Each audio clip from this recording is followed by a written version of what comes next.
Welcome back. Tonight, we're venturing into the frozen heart of Russia, where the veil between the living and the dead grows dangerously thin. In a country where trains have carried millions to their deaths, from Tsarist exiles to Stalin's gulags, it's no surprise that railway stations have become gathering places for restless spirits. Our story takes place at Kursky Railway Station in Moscow, one of the 9 major terminals that serve as gateways to this ancient city. Built in 1860, Kursky has witnessed over a century and a half of human tragedy. During World War II, it served as an evacuation point for refugees fleeing the Nazi advance. In the Soviet era, it was a departure point for those being sent to labor camps. Today, it remains one of Moscow's busiest stations, processing over 17 million passengers annually. But among those millions of living travelers, there are those who never left. Station workers whisper about them during night shifts. Security guards report strange encounters in their logs, only to have those pages mysteriously disappear. And passengers, well, some passengers have stories they'll never forget. What you're about to hear happened in 2018, and it involves a woman who has been waiting at Platform 3 for over 70 years. The authorities don't acknowledge her existence. The station management denies all reports, but those who have seen her, those who have made the mistake of speaking to her, they know the truth. So dim the lights, check your train tickets, and whatever you do, if you ever find yourself at Kursky Station late at night, never, ever accept help from a woman in a grey coat. Let's begin. Dmitry Volkov was exhausted. At 34, he worked as a software developer for a major Moscow tech company, regularly pulling 14-hour days to meet impossible deadlines.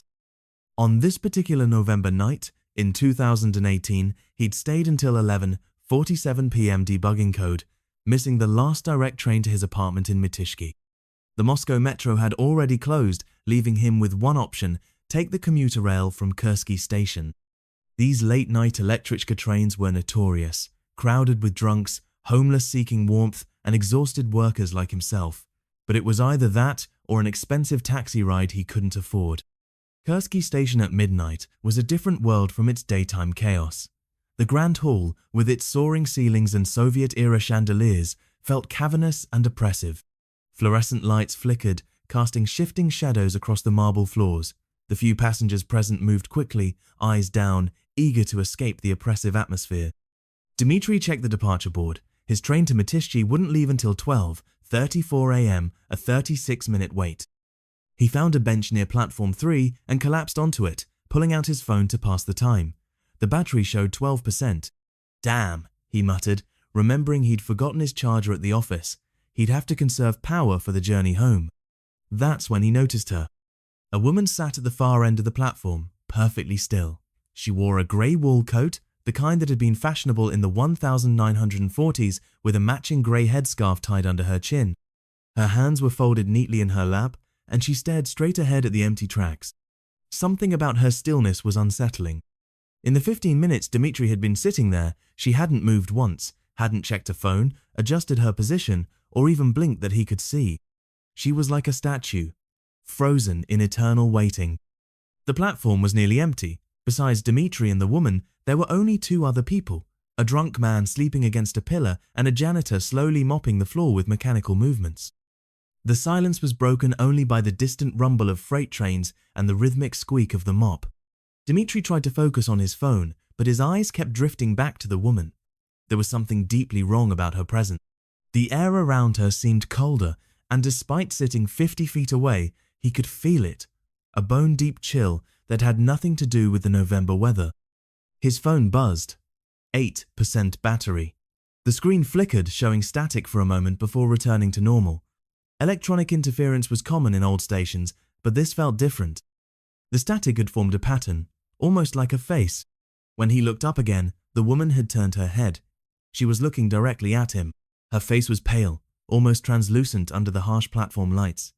Her eyes were grey, the same colour as her coat, and completely devoid of warmth. But it was her expression that made Dmitry's blood run cold, a smile that didn't reach her eyes, frozen and unnatural, like someone who had forgotten how human expressions worked. She stood up slowly, mechanically, and began walking toward him. Her footsteps made no sound on the concrete platform. As she drew closer, the temperature dropped noticeably. Dmitry's breath came out in visible puffs, and frost began forming on the metal bench beside him. "Excuse me, young man," the woman said, her voice strangely melodious but hollow, like an echo from a deep well. "I seem to have missed my train. Could you tell me when the next one to Tula arrives?" Dmitri's mouth went dry. Every instinct screamed at him to run, but Russian politeness, drilled into him since childhood, kept him frozen in place. I'm not sure," he managed. "You'd have to check the board." The woman's smile widened impossibly, stretching her pale face. "Oh, but I've been checking for so long. So very long. Perhaps you could help me. I need to get home to my daughter. She's waiting for me." The information desk is closed," Dmitri stammered, starting to stand. "But there's a schedule posted." "Please." The woman reached out and touched his arm. Her hand was ice cold, even through his thick jacket. Where her fingers made contact, the fabric began to frost over. "I've been waiting here since 1947. My daughter, my little Katya, she must be so worried." The words hit Dmitri like a physical blow. He jerked away from her touch, his heart hammering. "I'm sorry, I can't help you," he said, backing away. "I need to catch my own train." The woman's expression didn't change, but something shifted in her grey eyes. They became darker, more hollow. "They told me to wait here," she said, her melodious voice taking on a desperate edge. "Wait at platform 3, they said. Your papers will be ready. You can go home to Tula, to Katya.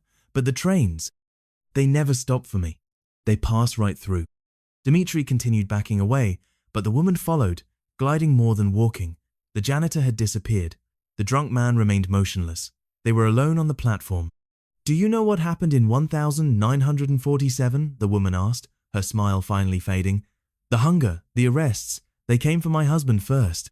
Counter-revolutionary activities, they said. Then they came for me. But I ran. I took Katya and ran to the station. I was going to take her to my sister in Tula." The platform lights began to flicker. In the strobing darkness, Dmitri could see things that shouldn't be there. Shadows of people crowding the platform, dressed in old-fashioned clothes, all of them grey and translucent like the woman. "They caught me here," she continued, her voice now barely above a whisper. "Right here on platform 3, they took Katya from my arms. She was only 6. They said I was an enemy of the people, they said." Her voice cracked. "They said she would be better off in a state orphanage." Dmitri's phone buzzed urgently. 3% battery. The screen showed an incoming message, though he had no signal. "Get away from her now." "I never saw her again," the woman said, and now tears were streaming down her pale cheeks. Not clear tears, but something dark and viscous. "They shot me in the basement of Lubyanka, but I couldn't leave. I had to wait for my train. I had to get to Tula. Katya is waiting." The temperature plummeted. Ice spread across the platform floor in spiraling patterns. The fluorescent lights exploded one by one, showering glass. In the darkness, Dmitri could see more clearly. The platform was full of grey figures, all waiting, all staring at him with hollow eyes. "You'll help me, won't you?" the woman asked, reaching for him again. "You'll wait with me? Someone needs to remember. Someone needs to know we were here." Her fingers were inches from his face when the rumble of an approaching train broke the spell. The 12:34 to Mitishki was arriving early. The headlights cut through the darkness, and in that bright light, the grey figures vanished like smoke. Dmitri ran. He sprinted toward the approaching train, his feet slipping on the ice-covered platform. Behind him, he could hear the woman calling, her voice multiplying, echoing from every direction. "Wait, please wait, my daughter needs me." The train doors hissed open, and Dmitri threw himself inside, crashing into a seat. The car was nearly empty, just a few late-night passengers dozed in scattered seats. Normal people, living people. The warmth of the heated car was like a blessing after the supernatural cold of the platform. He pressed his face against the window, looking back at platform 3. The woman stood exactly where he'd left her, surrounded by shadows. As the train began to move, she raised one hand in what might have been a wave or a plea, then the station slid away into darkness. Dmitri's phone was dead, the screen black and unresponsive. His hands shook as he tried to process what had happened. A ghost?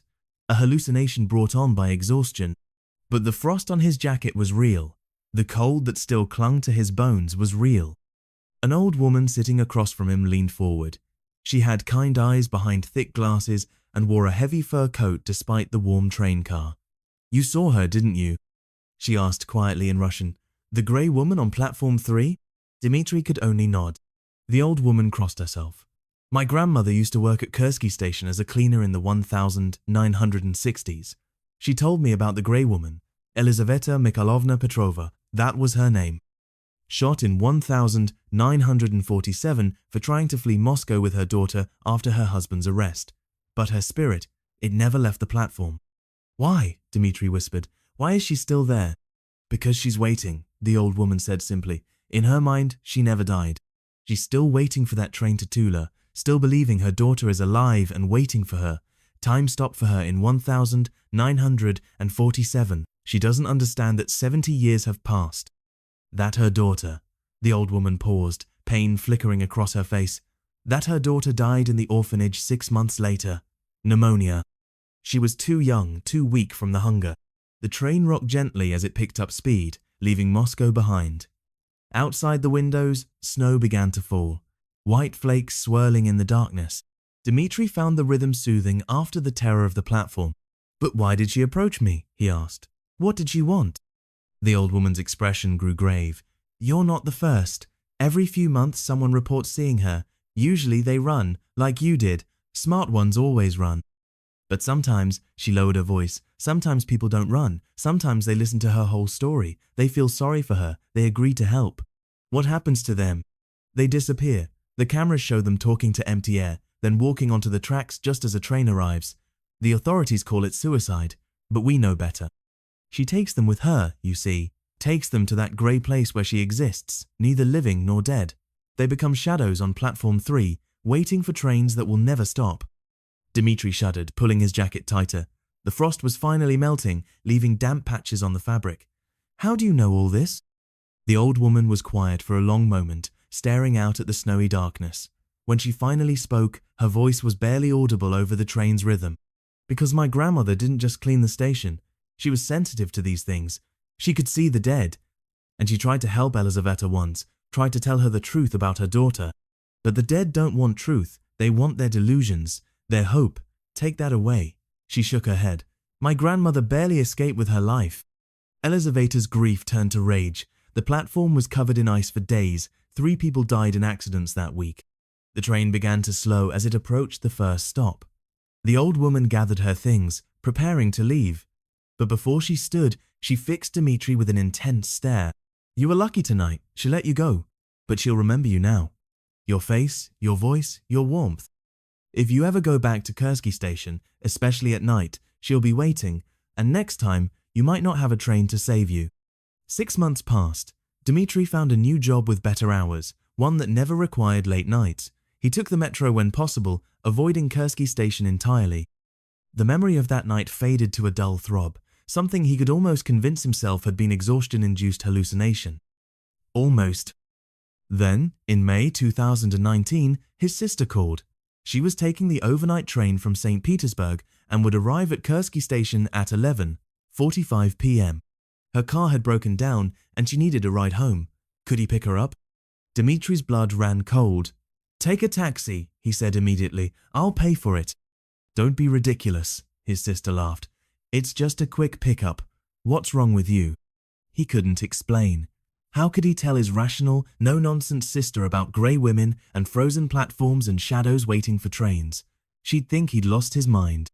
So he agreed. Dmitri arrived at Kursky Station at 11:30 p.m., parking in the underground garage. The moment he entered the main hall, he knew something was wrong. The air was too cold for May, and his breath misted despite the heating system running full blast. The few people present moved quickly, unconsciously avoiding certain areas as if guided by invisible barriers. He checked the arrival board. His sister's train was delayed, now arriving at 12:15 a.m.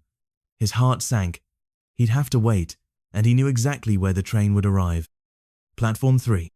Dmitri considered waiting in the main hall, but security guards were already eyeing him suspiciously. Loitering without a ticket would get him ejected.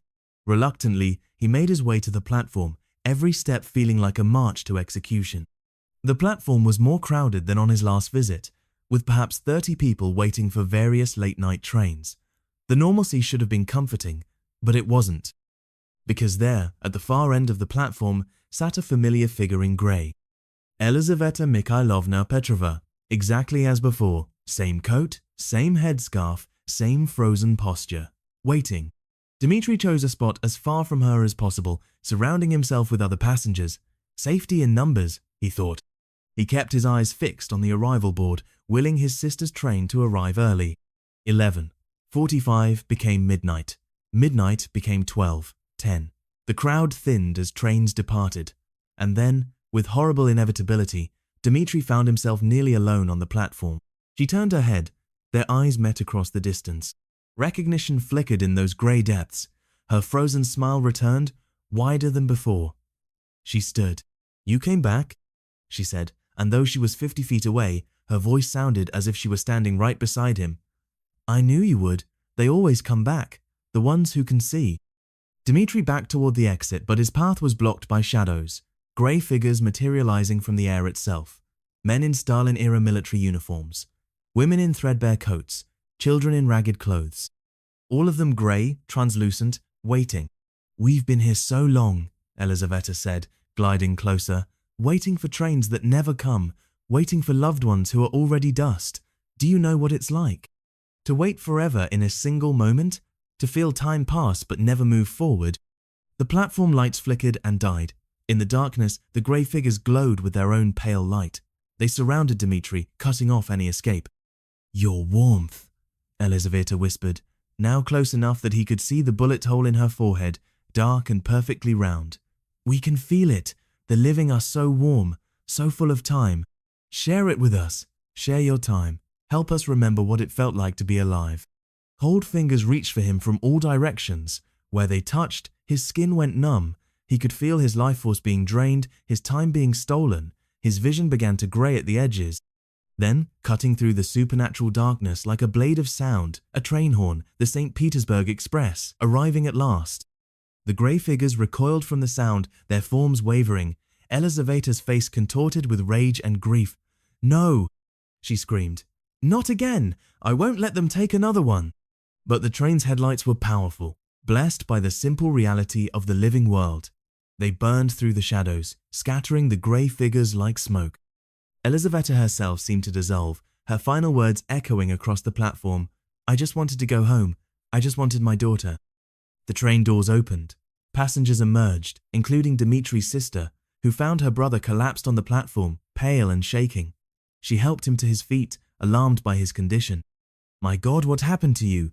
You look like you've seen a—" "We need to leave," Dmitri interrupted, gripping her arm. "Now, please."